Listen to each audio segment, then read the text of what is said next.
How difficult is Hindi? So, this is a video that someone has requested, and I was actually planning on doing it anyway. I already had the PowerPoint set up, but yeah, I thought I'd just do a quick video on it. I did know a bit about Hindi. I could write out some of the Devanagari script, and I knew a bit about basic Hindi, but I have learnt a lot researching this video, so yeah, it was really good for me too. A little bit about Hindi just to begin with, if you don't know. Presumably, you are interested in the language, so you already know the basics, but I know some people just literally stumble onto the videos. I've seen it in the comments. So Hindi is the third most spoken language in the world, with over 600 million total speakers.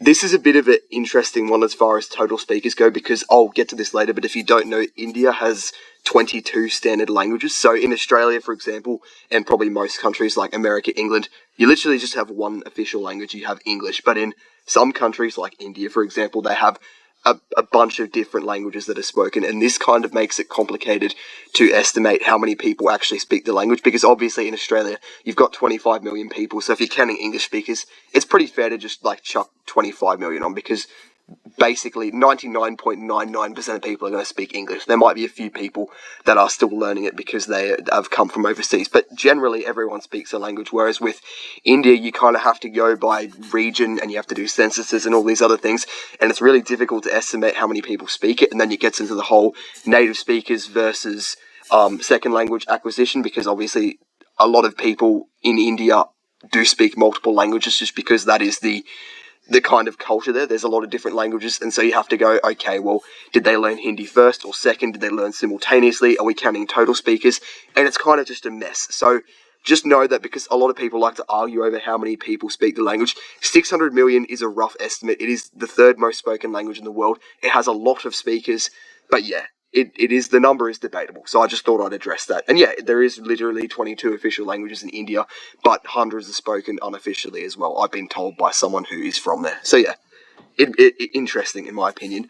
It is an Indo-Aryan language of the Indo-European language family. So just like Romance languages, Germanic languages, Slavic languages, Hindi belongs to a branch of the Indo-European language family, which might be weird because you'd think it's an Asian language based on where it is, but it is actually descended from the same languages that German, Russian, English are descended from, which is interesting, I think. Hindi is also an Abugida, so that is probably, unless you have a knowledge of Hindi, there's probably not a word you've ever heard before.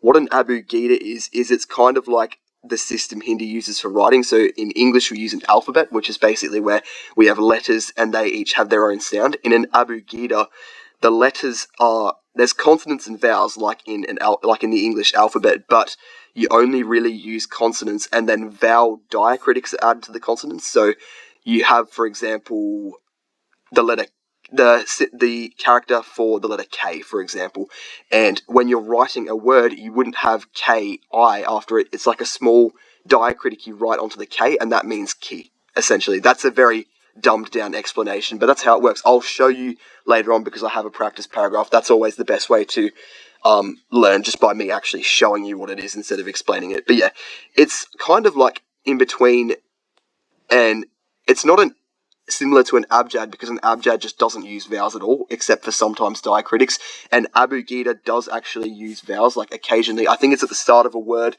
or if it's following another vowel in Hindi, I believe, you write the actual vowel symbol, but you use the short form a lot of the time. I'll get into that. But this can be interesting for learners as well. Hindi is also one of the official languages of India. I don't know even why I wrote that there. I'm sure you figured that out when I showed you the front thing where it's got an India flag and India's biggest language. But if you didn't know that, there you go.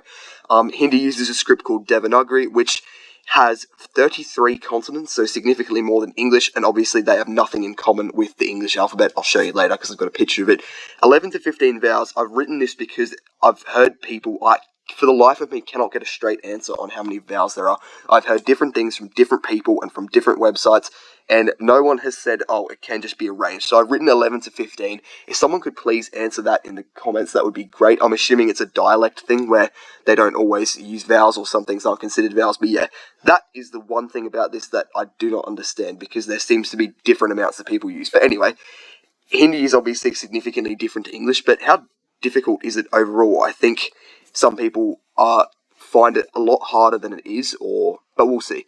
So overall, it is a fairly difficult language for English speakers to learn. It is nowhere near as easy as languages like French or anything like that, because it has significant differences. So first and foremost, if you've seen someone writing Hindi, which I'm sure you have, or you've seen just words somewhere, the script is completely different. You have to learn another alphabet. It has nothing in common with the English alphabet. It's not like Russian, for example, where there are some letters the same, but there are some changed. It's completely different. The sounds a lot of the time are also different. So there are some similar sounds, but a lot of them are different. There's aspiration, which you need to know about, which can make your life difficult because you'll have to change how you say things. And yeah, that is not going to be easy for an English speaker. I believe I learnt the first 15 consonants and all of the vowels. I thought I learnt all the vowels, and then I've since forgotten most of the consonants. But yeah, it is quite difficult. I wasn't actually learning the language. I was just learning that for fun ages ago, and I've kind of brushed up on it recently. But yeah, it does take time to learn. It's not as easy as learning Greek or Russian, where some people can even learn Greek and Russian in one sitting. The alphabet, I mean, not the whole language. But yeah, also vowels. So I mentioned before, abugidas use diacritics, which is a diacritic, if you don't know, is a little symbol attached to letters. So it can be the accent, or it can be like vowels and an impure abjad, anything like that. And in Hindi, the vowels have two forms. So there's the independent form swa and the dependent form matra. Sorry if I'm saying that wrong. I'll show you I'll show you now, just so you don't have to remember it. So forget about, where's the cursor? Forget about this. These are consonants. Over here, you got vowels. So by independent vowels, I mean literal letters. So these ones up here, I believe there's, there's 14 of them, I think, if I can count right. These are independent vowels. So they're like letters, basically. And then dependent vowels are these ones here. So the little circle you can see in every single one that's got like the dots. That is meant to represent whatever consonant you're using, and then this gets attached to it to represent the vowel. So if you're saying, take this letter K, for example, and you're adding on this one, where is it? This one here, the A. Instead of writing this K here and this A next to each other, what you'd be doing is you would take this K and you would just attach that little bit to it there, that diacritic, and that makes that letter. So you can see down here, there's a little picture of it here. So you've got K and R, and instead of writing them next to each other like you would in English or any language with an alphabet, you just attach that there. So it kind of modifies each consonant to show the vowel consonant clusters, if that makes sense. And then you've got a few other examples. So if you're adding the double I, so this one here, you can see it attaches from the back to that. You can see it links on from behind, and same with the U there. If you want to pause the video and have a look at it, that's okay. I will put a link in the description to a website or a video that I watched or read to explain all of this, because it can be a bit interesting, but once you understand it, it'll just click in your head. So yeah, that's kind of how vowels work. The only times you use independent vowels, to the extent of my knowledge, is when you're writing it after another vowel, because it can't attach to the vowel in front, obviously, because that vowel is a dependent vowel. Or if it's the first vowel in a word, obviously, because there's nothing in front of it to attach to, if that makes sense. So yeah, that's kind of how it works. It actually isn't too difficult once you get the hang of it, because I've written like a few practice paragraphs without knowing really what the words mean, and it's not that difficult once you get the hang of it, but it's different. So yeah, that can be interesting. Where are we up to? Hindi honorifics. If you don't know what an honorific is, it's basically where you use kind of different words and that kind of thing depending on the person you're talking to, because of like respect. So different pronouns are used in Hindi depending on who you're talking to. So obviously, if you're talking to a close mate, it's different to talking to, say, a teacher or someone above you as far as respect goes. And obviously in English we just say you. There isn't really a distinction. The only way you'd make a distinction is kind of in, I guess, you might clean up the language a little bit if you're talking to someone above you in respect. But yeah, other than that, nothing really changes that much. But in a lot of Eastern languages, like Hindi, for example, they use different pronouns. So there's the Latin tu vos principle. That's what I've got there in orange, the TV, which means a lot of the time you use like a plural pronoun for respect. So I know in Russian, for example, you can use the plural version of you, even when you're only talking to one person, as a sign of respect.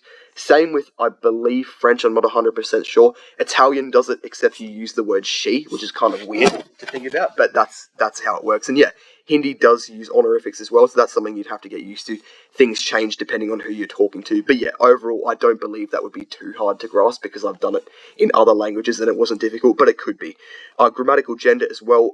Hindi uses grammatical gender, as most, if not all, Indo-European languages do, and that affects verb conjugation, and it also declines adjectives. So yeah, if you have learnt another European language like French or something, you would have experienced grammatical gender, so it's not going to smack you in the face. But yeah, that is something you have to consider. The word order is also SOV. If you don't know what that stands for, it's subject, object, verb.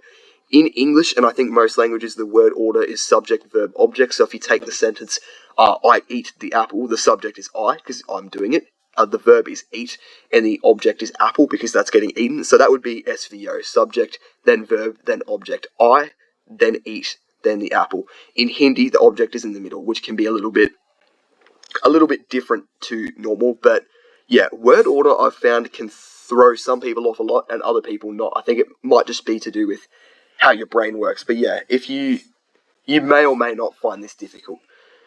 But yeah, I just thought I'd mention that. There's not really much to say more on word order. Some people absolutely are unfazed by it and other people hate it. But yeah, it's interesting how languages do it differently. I know Scottish Gaelic because my family is Scottish.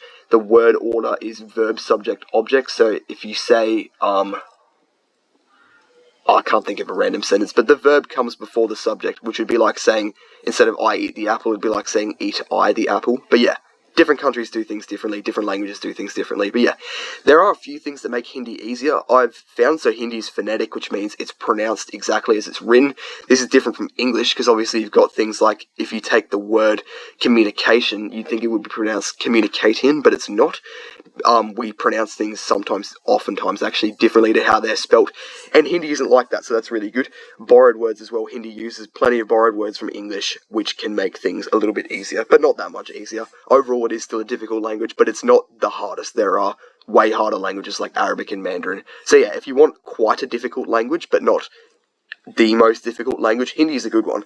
I think we've gone over that. That's just a picture of the alphabet and all that. You can pause that if you want to look at it. I know saying alphabet is technically inaccurate, but shut up. Here's a practice paragraph, one typed and one written if you wanted to see what it looks like. So if we just see this word here, I'm circling it. Hopefully you can see the cursor in the video. It's fifth from the left on the top. That hook there is a vowel connecting to it. So I believe that is the long I connecting to it. So yeah, it kind of just blends in, but you can see how things connect. I'll try and find, where's a U? I can't find one. That's bad of me. But yeah, they kind of just connect in. We'll look in the type section, that might be easier. See this little hook thing here? I'm circling that, or this one here. For fifth word from the top left, that is a U, some form of it, I believe. I could be wrong. So yeah, that's kind of how it locks in. Should you learn Hindi? I actually think Hindi is a really cool language. That's why I learned it, even when I wasn't intending to learn the language yet. I still learnt the alphabet and a little bit about it, and now I've learnt a little bit more, just because I think it is a really cool language, and I probably will learn it eventually. I think it is the third most spoken language in the world, so obviously there's tons of resources available. There's plenty of people online you could probably hire to tutor, talk to and teach you stuff. So there's obviously a lot of resources to learn it. As far as difficulty, yes, it is more difficult, but it's not the most difficult, and anyone who wants a rewarding challenge could very much learn Hindi. It's extremely fun. I found even in just learning the basics, it's pretty cool. But yeah, if you are after a language that is, it's very widely spoken, but a lot of the time that's because of people learning it natively.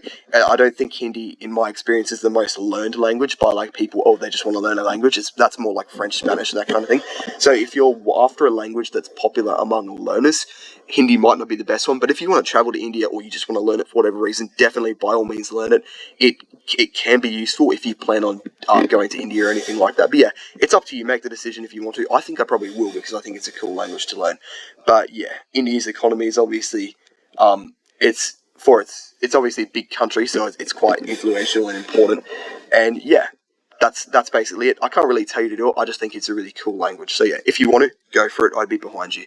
But yeah, just to close, Hindi is an extremely fun language. It is seriously fun to learn. Learning the alphabet is fun.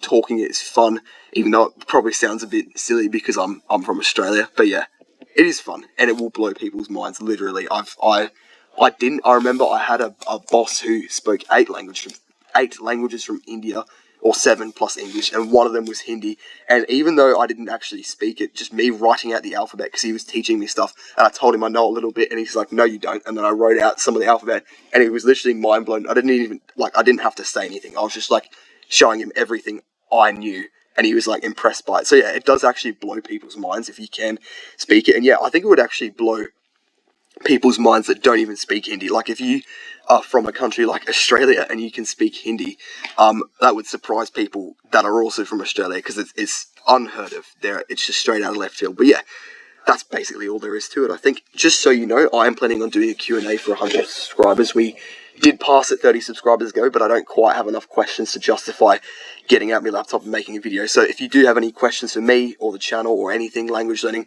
put them down below and say it's for the Q&A, and I'm happy to answer them in that video. Also, Head of State Language Learning is my website I'm working on for language learning resources. There'll be a link in the description if you wanted to check that out. And yeah, like and subscribe as well, because I do put a lot of effort into these things. I have been quite busy these last 2 weeks, so I haven't been able to make videos with the usual speed or energy. But yeah, I will. Hopefully that changes within. It might be like another week of a bit of not posting every single day, and then I should be able to like get back into it, because I've taken care of some busy stuff that I'm working on. But yeah, like and subscribe, I'd appreciate that. It makes me feel better about all the time I invest for free. So yeah, thank you, and I hope you enjoyed.